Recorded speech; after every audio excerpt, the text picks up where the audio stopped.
Om Sri Sai Ram. Offering my most prayerful salutations at Bhagavan's lotus feet and conveying my heartfelt Sai Ram to all the devotees of Bhagavan, I would like to share some of my thoughts on the most valuable lessons I had learnt at Bhagavan's lotus feet over the years of my stay here. At the very outset, I would like to say that it is much better for me to say that he allows me to stay here than to say that I am staying here. Because there was a profound statement made by Bhagavan to be consumed by all the devotees all over the world. The most significant statement made by Bhagavan was that people could come to his lotus feet only when he allowed to be here.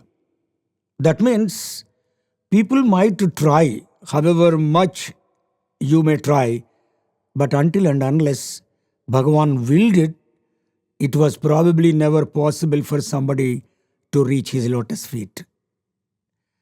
But he was so magnanimous that he allowed countless number of devotees to reach out to his lotus feet and also to be a part of his vision and mission.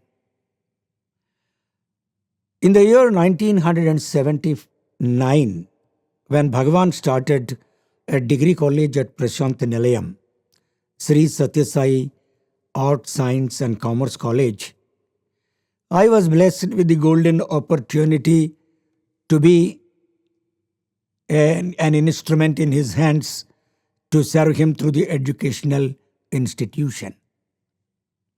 Ever since I came to Bhagavan as a raw candidate, as a layman from the roadside, I began to learn any number of lessons from Bhagavan on the most important aspect of Bhagavan's mission.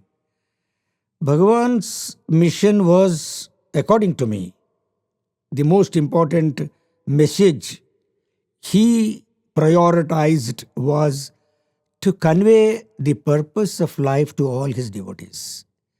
What is the purpose of life actually? We are all here on the planet and we are simply living our lives. But the question always was, are we leading a meaningful life, a fulfilling life, a life with the desired purpose? What I mean by saying this is, in Adhyatmic parlance, they always say, the realized souls, that you must desire for something in this world. It's not that you should be desireless. It's not desireless. Desirelessness is not the purpose, not at all. You are supposed to have some desires. But the condition is that you are going to have a desire without desiring for which your life will not be fulfilled. What is that thing that we have to desire for? The thing, according to Bhagavan, that we have to desire for is redemption. Redemption from life itself. Sanctification of life is the real purpose of coming into this world. Why sanctification? Bhagavan explained to us in any number of interviews when he talked to the staff members of the university, also staff members in the company of students, and also when he addressed thousands of devotees, he made one point very, very clear to us. The most important point he brought to our notice was that Jantunam Narajanma Durlabham. Jantunam Narajanma Durlabham is, out of all the creations in this world, the life of a human being is considered to be the most precious and very difficult to attain. It's not easy to be a human being on this planet. When he was explaining this to us in the year 79, 80, in our early years, there was a staff member who asked a question to Bhagavan. Swami, why do we think Manava Janma, the Janma of a human being, is very difficult to attain? Why is it so? And what is the difference between Manava Janma and other Janmas? Then Swami, in a very polite tone and in a very simple manner, he wanted to explain and said, human being's life is very precious and it takes a long time to explain the significance of human life. But for your understanding, it is enough if I bring to your notice that you go out onto the road, look around everywhere, you will see a number of species enjoying their lives in a different manner. There are so many species on this planet. If you go onto the road, you will see a lot of animals moving around, maybe dogs, donkeys, oxen, cows, birds, snakes. So many species are there. So many birds types are there. So much of life is there in this world. Then what is the difference between all that life form and human beings? Until and unless you are specially endowed with this gift to be a human being, you cannot get this form. The only distinction between that life form and a human being is that a human being can express himself. And also he can discriminate between what is good, what is bad, what is to be done, what is not to be done, how to live, how not to live. This distinctive character of human beings is a unique quality with which human beings are blessed. And so now that you have become human beings, you will have to conduct yourself as human beings, but not like other creatures in the world. And Bhagavan was always driving us onto the road to behave as human beings. In one of his talks, when Bhagavan said as to why he was starting educational institutions, in addition to all the educational institutions existing everywhere, he made a very, very, very significant observation. Bhagavan said, why should I actually add one more educational institution to all the institutions existing? And he himself answered that question. And he said, the purpose of educational institutions being conducted by Bhagavan is to make human beings or individuals into finer beings, wonderful beings who are able to understand the purpose of life and serve the universe. That is the purpose. Unlike in all other educational institutions where people go to acquire qualifications to probably eke out a livelihood. But that was never the purpose of educational mechanisms as desired and designed by Bhagavan Baba. Bhagavan Baba clearly said, in my educational institutions, education will be driven by human values-oriented systems. Human values are the most important aspect of education in Swami's institutions. That point is made clear by Bhagavan when he said, or when he quoted, Vidya purpose is to bring out the latent divinity in human beings. That is the purpose, very purpose of education.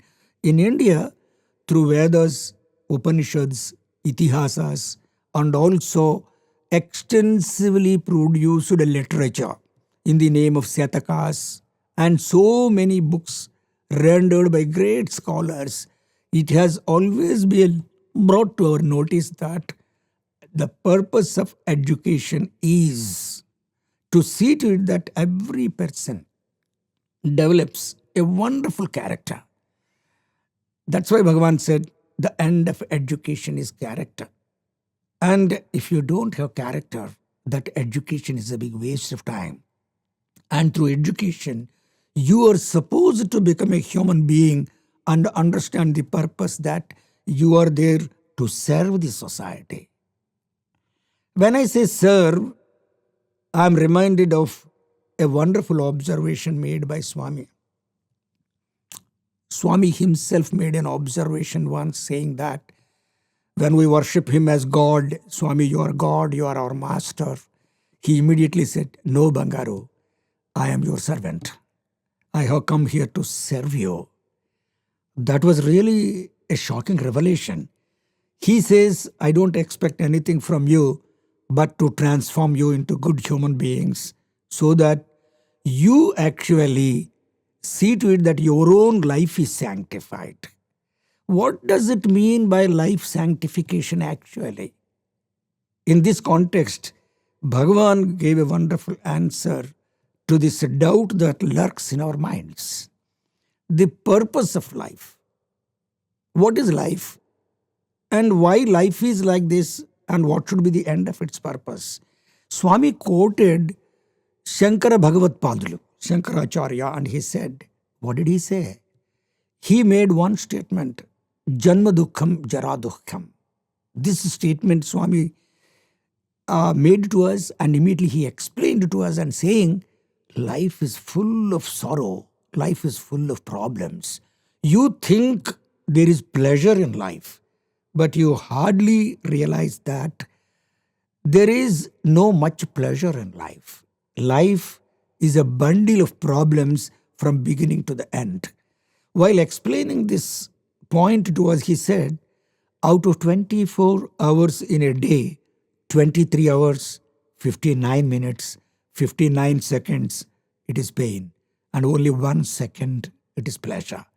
That 1 second pleasure, you take it for granted and think that it is all pleasure.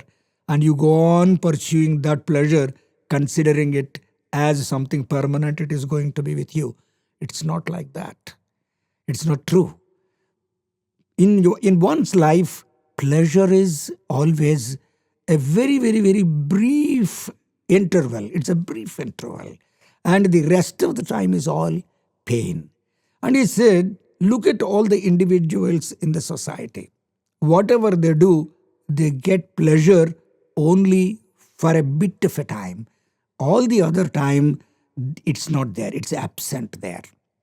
Explaining this point, he went further and said, if you think that it is possible for you to derive pleasure from the objects existing outside you, you are mistaken. The objects outside will not be able to give you that kind of pleasure which is eternal, which is necessary, which must be pursued, which you must attain. The objects outside you in the world give you pleasure momentarily. Temporary pleasure only is given. Otherwise, you think of an example. Bhagavan Baba himself gave this example. He said, if you are interested in eating, say, gulab jamun, and you think there is great pleasure in eating gulab jamun, then go on eating. Let us see. 1, 2, 3, 4, 5. How many will you eat? And at a particular point of time, that gulab jamun stops giving you pleasure. On the other hand, might give you a vomiting sensation. Pleasure is not there in it. In the same way, any object after which you run in this world cannot give you Shashwata Ananda, the permanent pleasure, or the kind of Ananda that you need to get to understand that this pleasure which you derive from outside is not real. Then where is it? How do you get it? Bhagavan said, Ananda is within you. It is inside you. You have to cultivate that attitude to be happy all the time. The Ananda is not outside. It's within you. How do you do it? How do you get that Ananda then? Swami said, when you live for yourself, when you live for yourself by trying to get things from outside, that Ananda is momentary. But if you begin to love for others in the world and you make it a habit, or probably when it becomes an innate nature with you to live for the pleasure of others, that kind of pleasure that which you desire or which comes out of you is real ananda which is sustained forever. You have to make it a habit. You have to live for others. It becomes a part of your life, it becomes a mechanism, and you are living for the happiness of others in the society. You make it a habit. Always live for others. Try to give as much happiness as possible for others. Then what happens is that pleasure becomes an internalized pleasure, and it is always there, keeping you always happy. Probably a time will come when you do not do something for somebody on a particular day to give him happiness, you feel really that day being wasted. That is the extent to which you go. Explaining this point again, Bhagavan Baba said, showing his hand, this hand of mine knows only giving and giving and giving. It doesn't know taking from anybody anything. You know why? Giving gives great pleasure. And when I give, I want you to learn to give. Are you giving? Are you there to give? Are you practicing to give? In case you are not practicing, at least you should learn to give. Why? Why should you give? Swami explained every point in crystal clear terms. You need to give. Then Bhagavan said, you need to give to the society. Society means all around, wherever you are. Maybe if you take it in the broadest sense, what you give to the universe at large. You will have to contribute to the balancing of the universe itself at large. What I mean by balancing is by keeping pace with the universe and by maintaining peace at a universal level. It's a very big concept where you need to give. That means you don't disturb the peace in the universe. How do you do that? Bhagavan Baba, while explaining this point, told us that this knowledge is all there already in Vedas and Upanishads. I am just reminding you. It's not that I am actually bringing this out from anywhere. From Vedas, I am quoting this and I am giving you. I am putting this forth to you to understand and practice it in your life. I'll give you only one example, he said. What example? He said, very beautifully, from the Vedas and the Upanishads, the message given to human beings, there are many messages, millions and millions of messages are given. One message, for example, to make you understand is, why don't you cultivate Trikarana Suddhi? Trikarana Suddhi is one message about which Swami extensively spoke. You are a human being and Trikarana Suddhi must be your nature. It should be your nature. What is Trikarana Suddhi?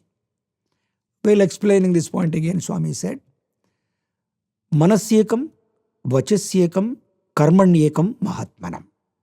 Manasyekam, Vachasyekam, Karmanyekam, he explained. Manasyekam, what you think in your mind, whatever thoughts. After all, mind is a bundle of thoughts. It doesn't allow you to keep quiet. So it is manaha which actually creates all problems. According to Bhagavan, it drags you into the world. And one day, while talking about manaha, while explaining Trikarana Suddhi, Swami mentioned, this mind, it's a monkey mind. It does not allow you to be stable with yourself. It does not allow you to be calm with yourself. And Swami used something sensational and said, your mind will be erupting with tsunamis, he said. There are so many tsunamis in your mind. So many thoughts, millions and millions of thoughts. It pumps. Millions and millions of thoughts. Even as you are doing something, thousands of thoughts are crossing your mind at the same time. It's a miraculous creation by God. It's a fantastic creation. It is impossible. That's why Swami said, it is impossible to control your mind. It's not possible. To control mind, many methods are given in Indian spiritual wisdom. For example, meditation is one, yoga is another. There are so many methods explained by Bhagavan. And in that context, Swami explained yoga also. How do you control thoughts and your mind so that mind is not allowed to stray away from the focused goal of sanctifying your life, working for sanctification of your life. Swami said mind and yoga, controlling. And what is yoga? Swami was talking from the Yoga Sutravali and the first sutra. He said, Yogaha chitta vritti nirodhakaha. First principle. Yogaha chitta vritti nirodhakaha. Yoga, when we talk, you think yogasanas and all that. Could be that, no doubt about it. Yogasanas are a part of yoga. But at the same time, there is a second aspect to the physical exercises being communicated in the form of yoga, according to Bhagavan. Bhagavan said, Yogaha is also a spiritual meaning. There is a spiritual connotation. That connotation is about controlling your chitta. What is chitta? He said it's mind. Yogaha chitta vritti nirodhakaha. The word vritti is aptly defined by Bhagavan. He said in Sanskrit, the word vritti is equivalent to business. Business is equal to nature. Nature of an organ. What is the nature of an organ? You have to understand if you want to have some control over that organ. For example, nose. It has got the sense to smell. A tongue. It has got the business to taste. In the same way, yoga, Swami said, chitta vritti nirodhakaha. So you need to control this. So he said, chitta's vritti, until and unless it is controlled and reined in, it is not possible for us to become finer human beings. If you want to become a finer human being, the mind has got to be controlled. But if you want to control the mind, you should know what is mind. If you want to understand what is mind, you should have knowledge of it. Knowledge is possible only through education. And education should always be on the right lines. Swami, clearly explaining the purpose of his educational institutions, he said, I am not running these educational institutions to distribute degrees as begging bowls, to go out with these begging bowls and seek a job. No, that's not the purpose at all. Education has got to bring out the latent divinity in you. You become a broad-minded person. The more and more and more you are educated, the more and more and more finer individual you should become. Is it becoming or not is the question Bhagavan asked us. Bhagavan said, what's happening with education today? We have converted probably education into the best business possible. Education was never business in India. From since times immemorial in India, education was based on Gurukula system, and Swami's educational system is a modern type of Gurukula education. It's a modern type of educational system, Gurukula system. Students and teachers live together. They help each other. They serve each other. Teachers serve the students. Teachers wholeheartedly serve their students. They love all their children as their own children. One of the interactions with Bhagavan in the portico or foyer in the institute auditorium, Swami asked all of us teachers to gather there. We all gathered around his lotus feet. He came to college after bhajans, after Harti got over. He came there. He was sitting in a sofa. We were sitting around him. And he was probably conducting a course for all of us to teach us how to be good teachers in the early days. This is in 79-80. And Swami was making some wonderful observations. I was thrilled and I was touched by those comments. I'll give you one example of the directions given by Bhagavan. Swami looked at all of us and said, as teachers, it is your responsibility to work for the welfare of the students, and every student should be focused on. Every student in the class must be treated as your own child. Oh my God, it's a very, very, very magnificent way of saying something. Very magnificent. To talk of every student as your own child, your own child. Get the spirit of the observation. Your own child. How do you love your child? Your own son? Is it possible for you to love a student in the class as your own son? Can you raise to that level? Is it happening in the world? No. I don't think actually they even understand the principle, first of all. I don't think they are aware of this principle. Swami made us aware of this principle and said, I am giving you my children to teach. It's very tough to catch the spirit of that observation. I am giving you my children to be taught by you. And in that context, Swami said certain fantastic things, revelations. You know, Puttaparthi is a remote village. And in a remote village, there is a college, there is a university. And people come and join here. Why should they come here? Most of the people may not love to come and join this institute at all. But you know, my devotees want all their children to be students of these educational institutions out of their devotion for me. They bring their children and get them admitted in these institutions so that they are under my observation, under my guidance, and they receive my blessings and they blossom into wonderful individuals. There is a great desire, there is a strong desire in their minds to keep all their children under my guidance, under my guardianship. Now, what I am doing is, I am keeping all those children under your guardianship. You teachers, I am transferring that responsibility of taking care of all the children onto your shoulders, and your shoulders are getting burdened now. The burden is very heavy. And my devotees have got very great faith in me. They think that if children are here, they would become very, very, very fine individuals. I am transferring that burden onto your shoulders and expecting all you teachers to play such a role that you take care of the children and make them into finer individuals and beings by focusing all your time and energies on them. What a noble thought it is. Was it not like this in ancient India? When the children lived with the Guru and his Guru's wife in ashrams and they never went out until education was completed for years and years? Is it not the same kind of philosophy that is taught to us by Bhagavan Baba here to be followed in our institutions? So all the time a teacher should be available, and all the time you are teaching, all the time you are focusing on widening the horizons and thought of the individual students.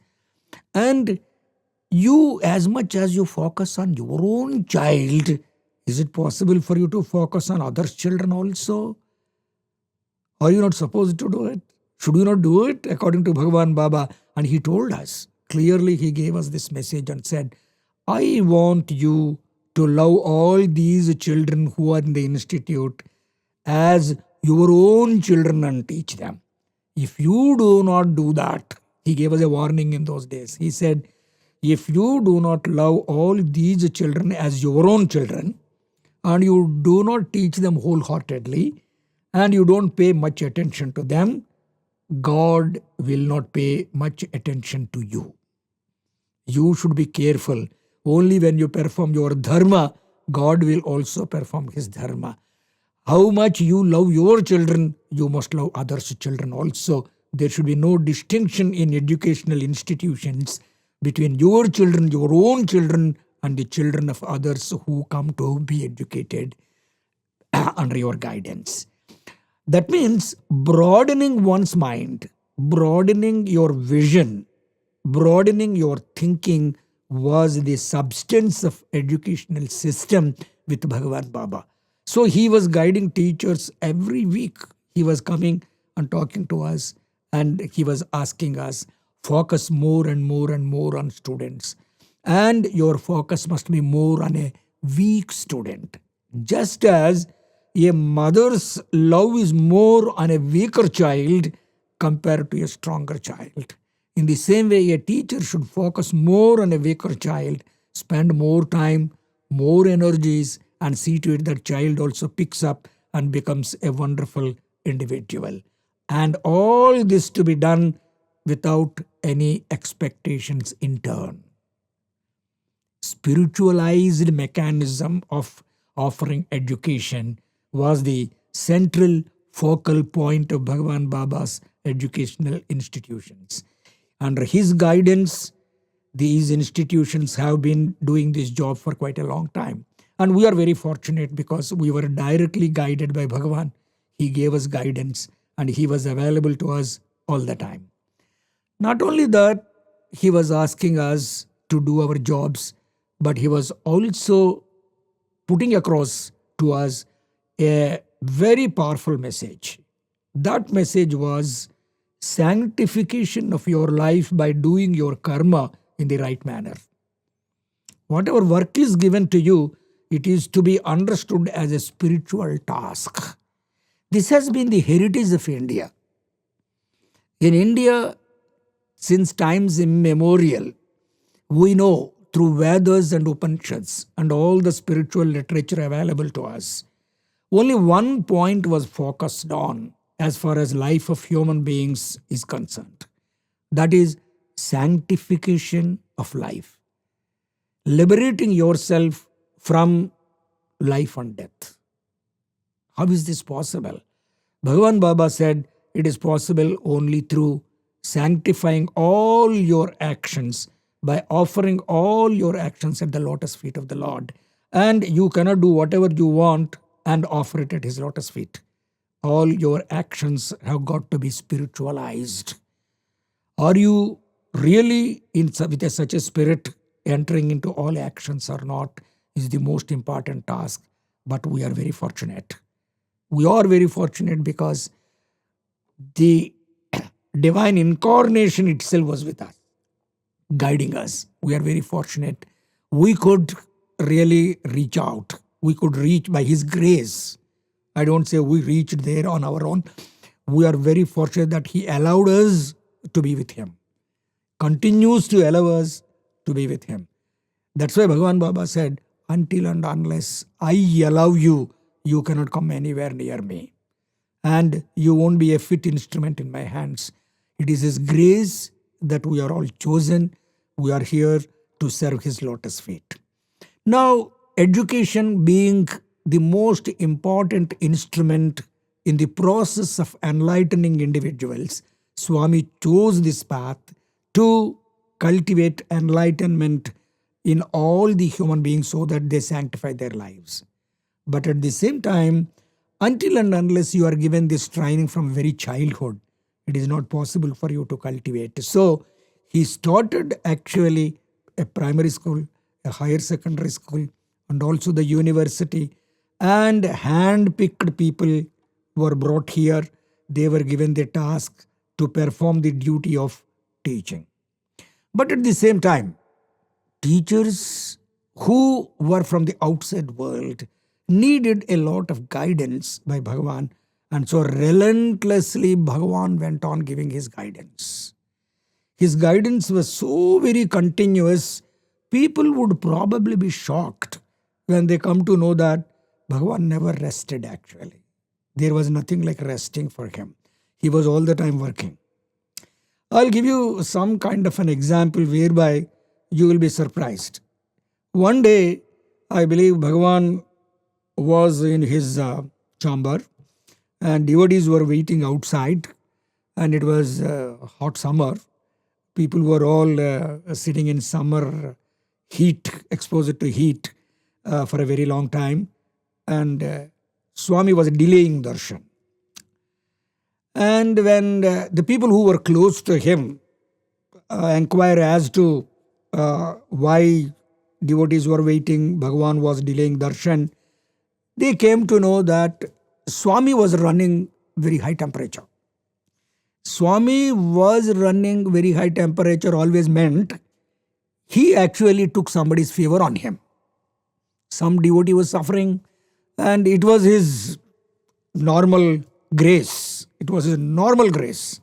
It just flowed as simply as anything could be. So he just takes over somebody's sufferings and goes through it for some time and just drops it and gives relief to his devotees. On that day, he was probably running very high temperature, and he was delaying darshan. He was not going. And when people around him came to know, Swami, I think because you are running very high temperature, we can say that devotees are not blessed with darshan today, and you can relax and you will have darshan tomorrow. Swami didn't answer. Swami went on waiting. As they were going on offering this solution or some suggestion to Bhagavan, Swami did not mention anything. After some time, Swami said, I'm going to give darshan. And then they wanted to know as to, even when you are running so much of temperature, such high temperature, why is it that you go and give darshan, Swami? You can relax. The answer given by Bhagavan was startling.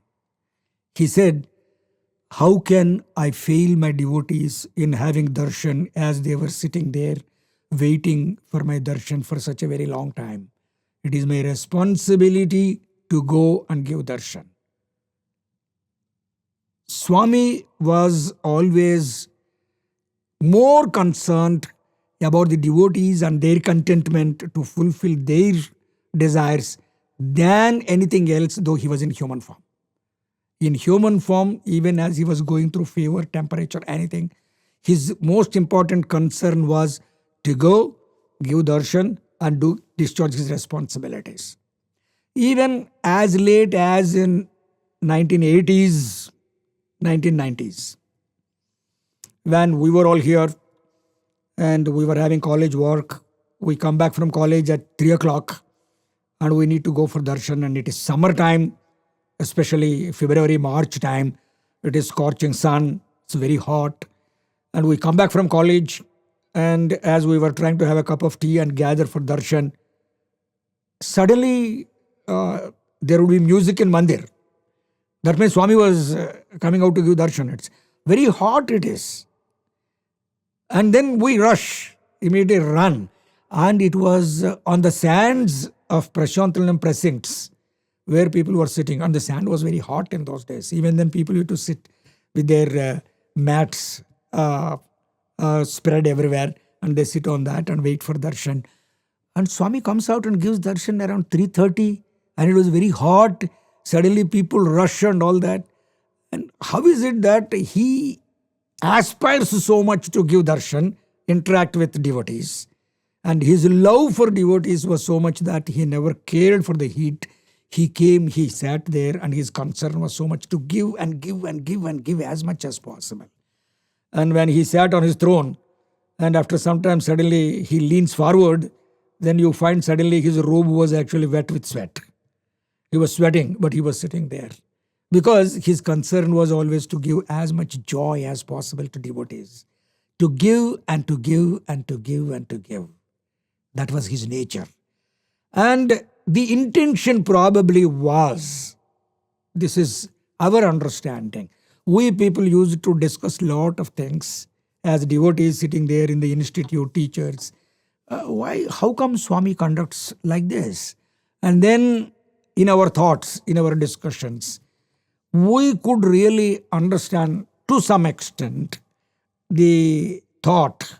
We could understand probably the thought that Bhagavan wanted us always to realize that there was great happiness in giving joy to others than trying to enjoy yourself. No. You enjoy yourself is something completely different. It is below the normal levels. Probably below the level of a human being also. I don't want to say that it is at the animal instinct level. But something surprising. You are doing something which causes a lot of inconvenience to you, but it is not considered as inconvenience, but it is considered as your own prime nature. It is your own original nature to give joy to others. That means probably, as we discuss among ourselves, some of us, some teachers, It was always the nature of Swami to give joy to others. To give joy to others was like food to him. What we consider as food to ourselves, the normal food, his food was to give joy to others. And so he comes around at 3 o'clock. He comes out even when inconvenient situations were there around. A lot of people were gathering, and it was a very big crowd into which somebody would not venture, but he would venture. All that Swami said, I am here to do only one thing. I am here to give joy to all the people all around. And also there is a second aspect. That second aspect Bhagavan conveyed to us in our private conversations. Swami said, I do all this so that you would learn to do that in your own life. And it is necessary that you also learn this aspect. How much joy you are able to give to others is more important than how much joy you want to derive from others. What a wonderful message. Giving and giving and giving, and not aspiring to take and take and take, because taking probably is an animal aspect, maybe to some extent a human aspect also, but giving is a divine aspect. Give and give and give and give. And Bhagavan Baba was always giving and giving and giving. That's why Swami said, my habit is to give and give and give. This hand, he showed his hand to devotees and said, it knows only how to give and it doesn't know how to take. I am here to give myself to all of you. And he was always saying, are you ready?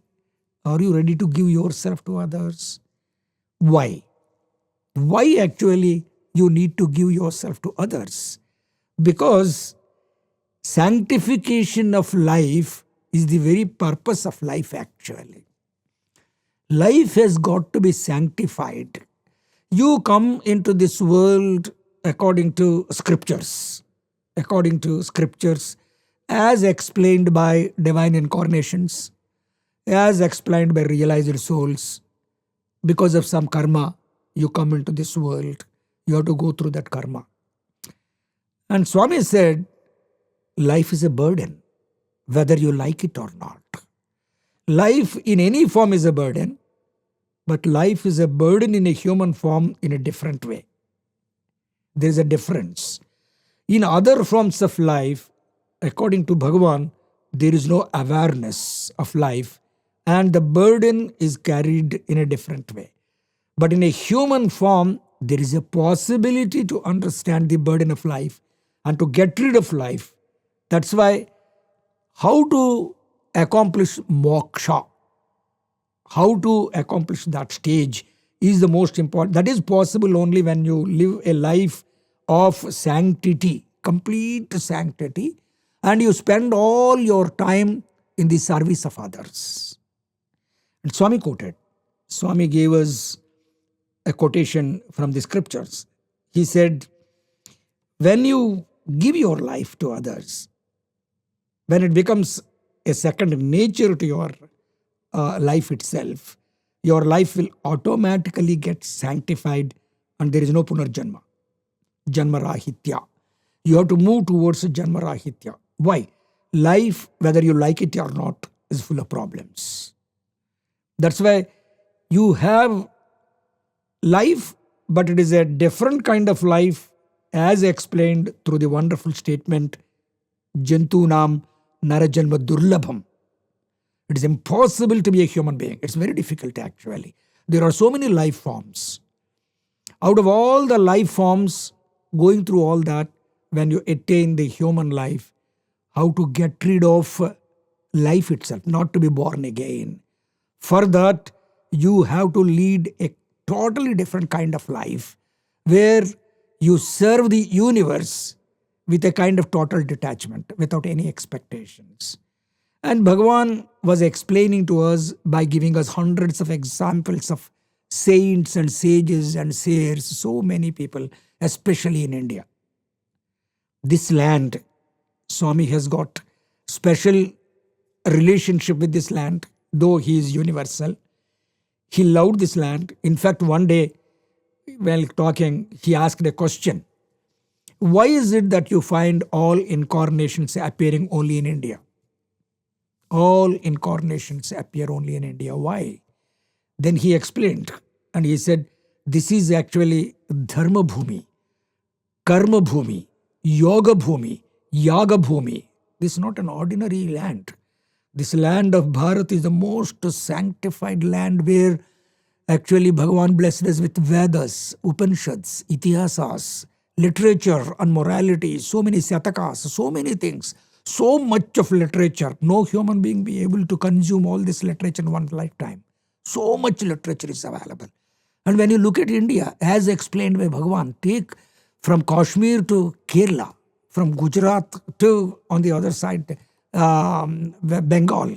Every state is suffused with so much of spiritual knowledge, spiritual wisdom. It is all spirituality only, the entire country.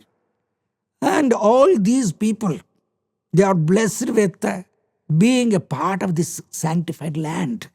And after being born, what is it that you need to do is how to sanctify your life and not to be born again. How can you accomplish that? Because Janma Dukkham, Jara Dukkham, don't come again. Say bye and it's done with it. For that, you have to go through spiritual exercises. And Bhagavan Baba on a number of occasions explained to us that the life has got to be charged with only one idea. The idea is Janma Rahitya. If you want to go to that level of Janma Rahitya, you have to indulge in karma, action. What kind of action? Various methods are prescribed. For example, Jnana Marga, Karma Marga, and so many other margas. Bhagavan said, Jnana Marga is good, definitely, but tough to attain. Karma Marga, according to Swami, probably is practicable. You can practice it. Go on doing work. Go on and on and on, working and working and working relentlessly with the condition, under the condition that you work for the welfare of others. You work for the happiness of others all the time, not for you. Indulging in work that actually gives joy and happiness to others. That's very, very important. When you look at all incarnations, all yogis, all other sanctified lives, rishis, all of them lived a life for the welfare of the entire universe. That is the purpose with which actually they come into this world and try to teach us all that we need to live a life which is completely sanctified and glorified in the service of others. When Swami called us all and gave us jobs to be a part of the educational institution, he gave us a number of instructions. Some instructions are baffling actually. I'll tell you one or two instructions. One instruction which he gave, or he repeatedly gave us. Again, whenever he addressed us, he mentioned that point to us again and again. Because as divine, he was aware of the fact that we tend to forget. Even if you are told repeatedly, you tend to forget that point again and again and again. So you are to be reminded of that very significant direction again and again and again. And Swami used to tell us, all these children who are all coming to our institute to be educated here, I am putting you all of them under your guidance. It is your responsibility to teach them. Now he reminded us of the sacredness of that responsibility. That responsibility is sacred. You can extend that responsibility to other areas of life also. But fundamentally speaking, because we are all teachers, he was mentioning it to us by saying, teach all children that receive guidance under you, considering them as your own children.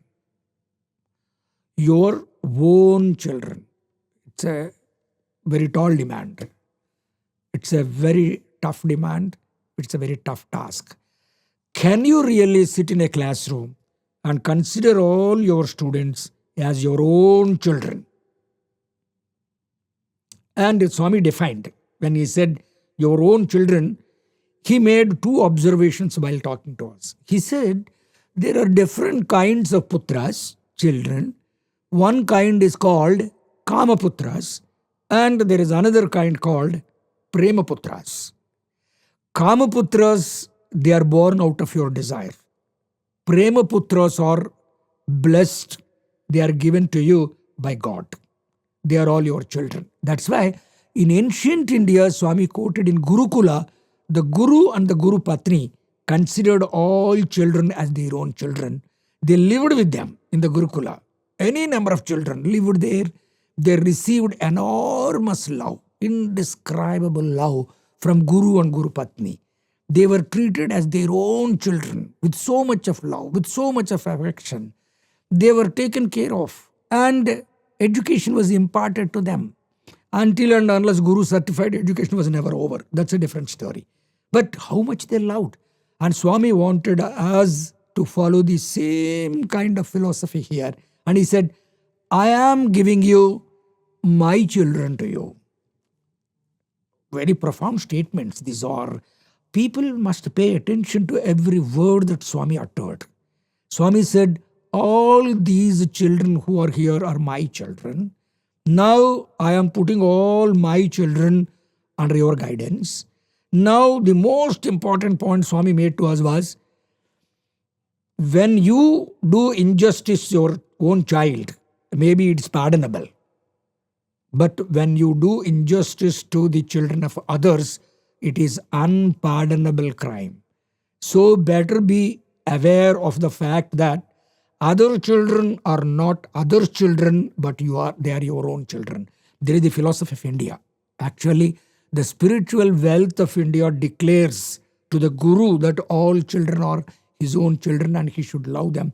Same philosophy is adopted here in Swami's educational institutions. All teachers in the hostel, most of them are not married. They don't have their own family life.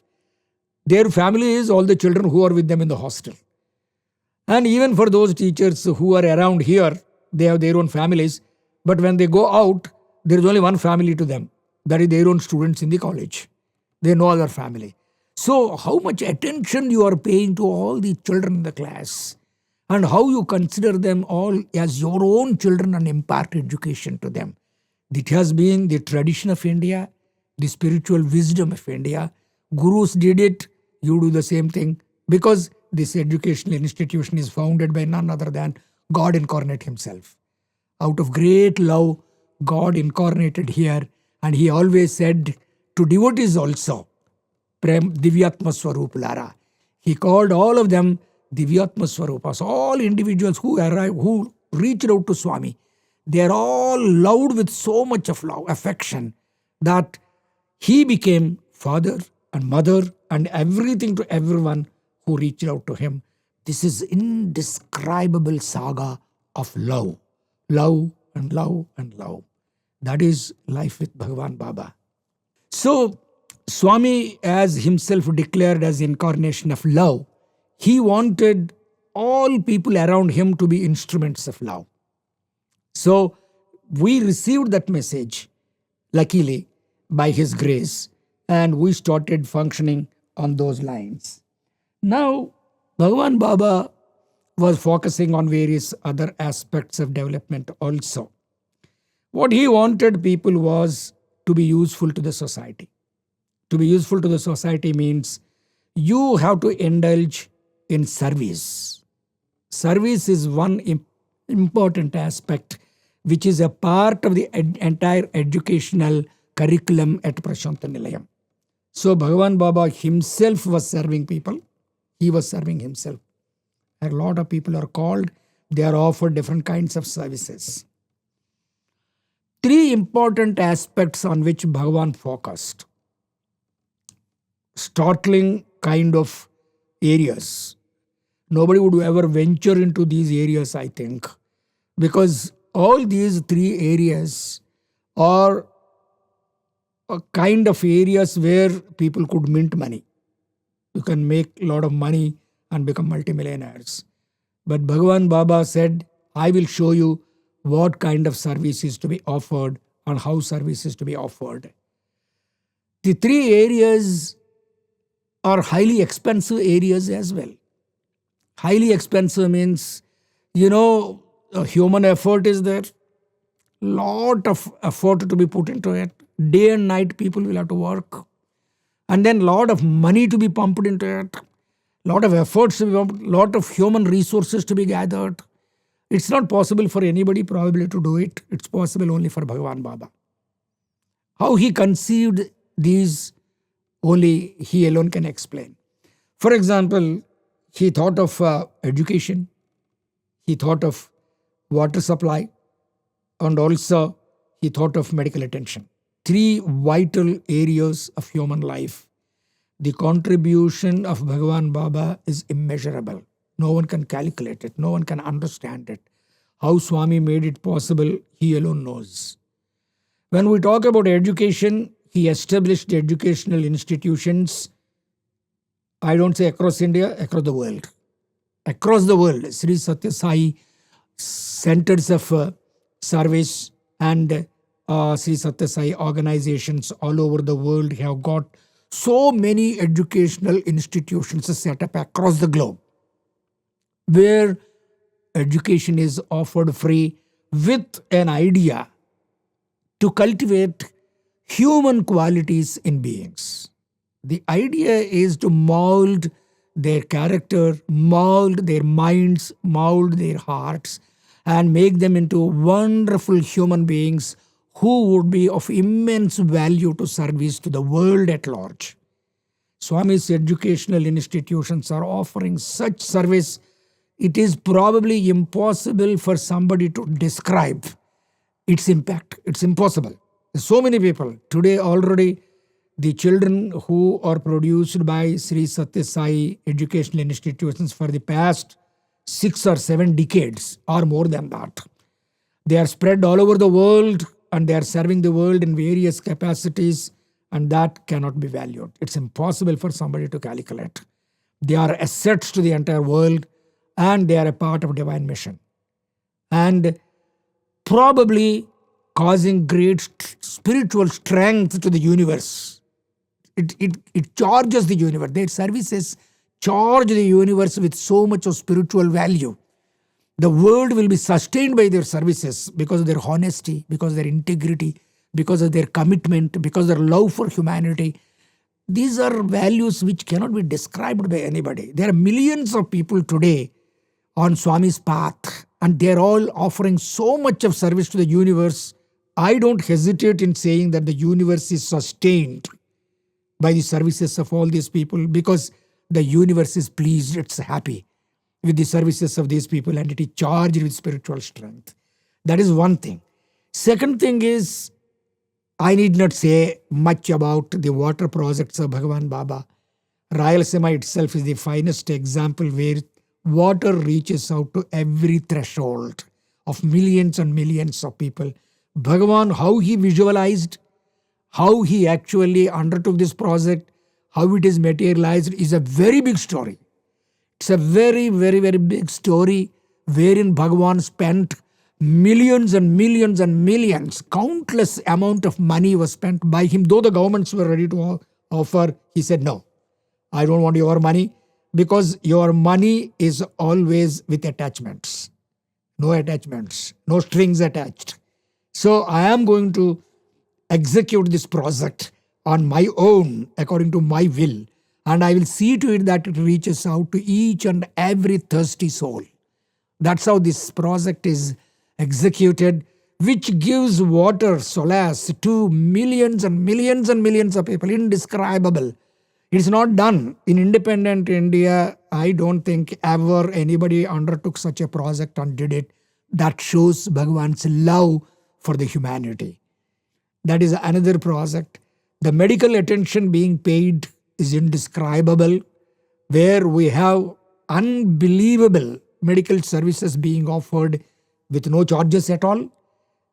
Even as you look at it, medical field is the best field to mint money today. But it is offered free of cost by Bhagavan. It is visualized by Mother Sai. As mother, he has got so much of love for each and every individual whom he considers as his own child. And he wants to shower mother's love on each and everybody, which he did all his life. And he still continues to do it. Even today the services are offered. Medical services are offered. Water is offered. Water is essential for people to survive, and especially in an area like Rayalaseema, which is completely parched. There is no water. It's a land where people said it would be turning out into a desert very soon. Academic studies, research studies declare to the world that Rayalaseema would be a desert very soon. And it is turned out into a very, very, very fertile land with a lot of people enjoying the benefits of water facility. And the whole place has become green by the grace of God. And it shows that God can do anything. And also the kind of other services being offered, social services being offered, educational services being offered, everything free of cost. Everything free of cost. You just come, enjoy the benefits, and fulfill your life. But the only probable expectation from Bhagavan was, after having received so much of love for Swami, after having received so much of concern and attention from Swami, at least we should be able to contribute something to the society by walking on that path, wonderfully laid by Bhagavan Baba for all of us. So we need to cultivate that kind of spiritual bent of mind and then serve the society. Why then? Is it to please Bhagavan Baba? Bhagavan Baba hundreds of times said, I don't have any expectations from you. I don't want anything for me. Then why do you do all that? Why Swami was going through all these projects? Why Swami was visualizing all these projects and laying so many different kinds of paths for us to walk on? It's all for only one purpose. For us to sanctify our lives, that's all. You sanctify your life by walking on that path. A golden road which is laid by Bhagavan Baba through relentless effort. I can tell you relentless effort because I do not think there was any single day when Bhagavan Baba rested in the period of the incarnation that walked this planet. Not a single day. He never took rest.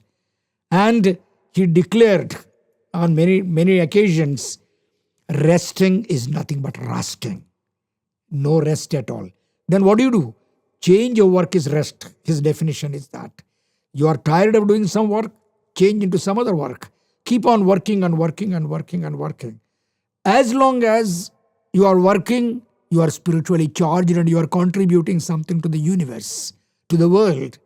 The minute you are relaxing and resting and you are not contributing something to the world, that part of the time which is considered as nothing but manifestation of God, is wasted away by you. You don't have a right to waste time, because time waste is life waste according to Bhagavan Baba. Don't waste time.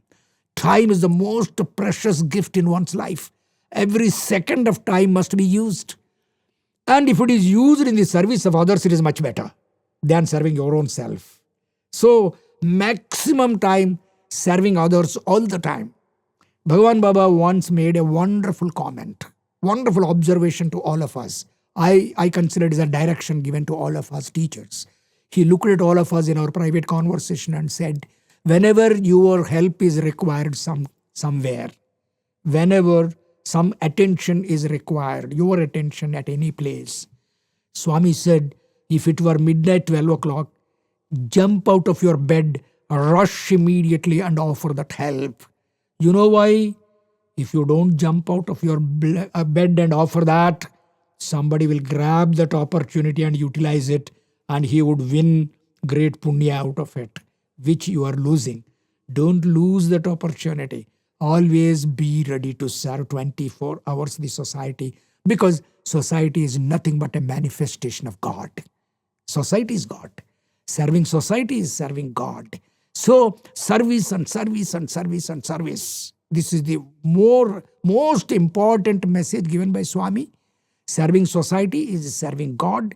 Society is nothing but manifestation of God. That's how you can sanctify your life. Serve and serve and serve and sanctify your life. Jai Sai Ram.